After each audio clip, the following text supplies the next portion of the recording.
Sir, पहला मेरा जवाब, मगर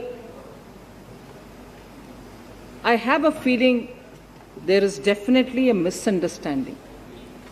ये फोर्स मेजर क्लॉज को उपयोग करते हुए हम किसी स्टेट का अधिकार को छीन नहीं रहे, हमारी जिम्मेदारी को निभाने में से दूर नहीं हो रहे, nor are we running away from our responsibility. इसीलिए इधर फोर्स मेजर लगा करके इन रिट्रोस्पेक्ट स्टेट्स को जो देना है उससे आप भाग रही हो, वो आर्ग्यूमेंट एकदम गलत है। हम कहीं भी स्टेट्स को जो पैसा देना है उसको ना देंगे ऐसे कहीं बयान नहीं दिया, हमारे ऑब्जेक्ट भी वो नहीं है। इसीलिए वो आर्ग्यूमेंट इधर डाल करके स्टेट्स को जो देना है वो नहीं देंगे आप, ऐसे आरोप लगाना बिल्कुल गलत है, क्योंकि प्रधानमंत्री जी सक्सेसफुल चीफ मिनिस्टर रहे हैं।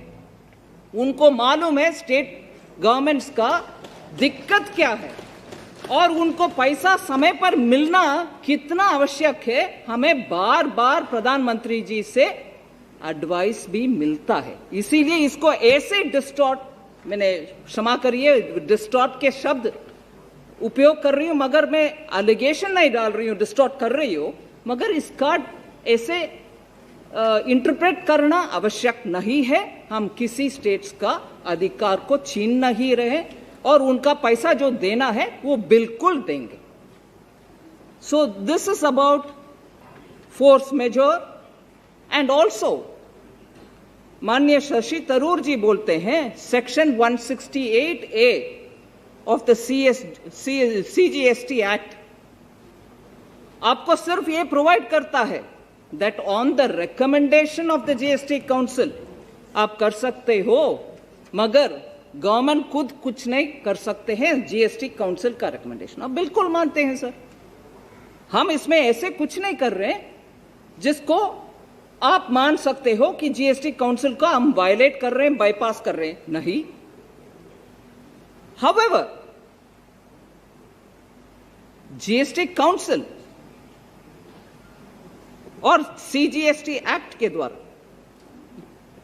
इस बिल में जो हम कर रहे हैं, टैक्स पेमेंट, टैक्स फाइलिंग और टैक्स रिटर्न्स के ऊपर ही हमारे जो भी अमेंडमेंट है उसके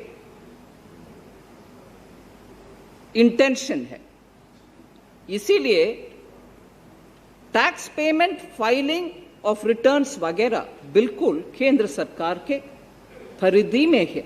it is with in the limits of the central governments terrain.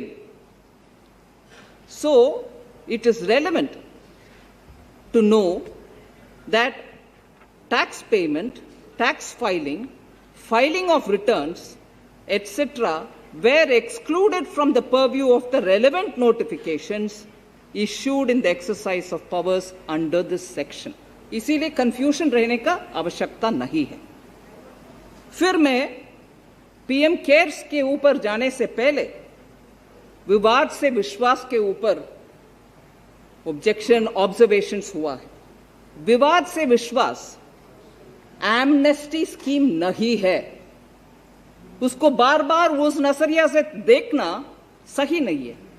विवाद se Vishwas scheme does not extend any benefit to dishonest tax evaders, इसीलिए वो एमनेस्टी का स्कीम नहीं है, ये डिस्प्यूट रेसोल्यूशन स्कीम है। लिटिगेशन बहुत सालों से पड़ा हुआ है, उसका सुलझाने का कुछ तरीका नहीं है तो वो समय लगता है। इसीलिए डिस्प्यूट रेसोल्यूशन के लिए हमने विवाद से विश्वास ले आए और ये इसके द्वारा लिटिगेशन कम करने के लिए रास्ता हम ढूंढ रहे हैं। इसीलिए इसको एमनेस्टी के रास्ते पे चलते हुए ऑब्जेक्शंस रेज करना इसमें नॉट नेसेसरी।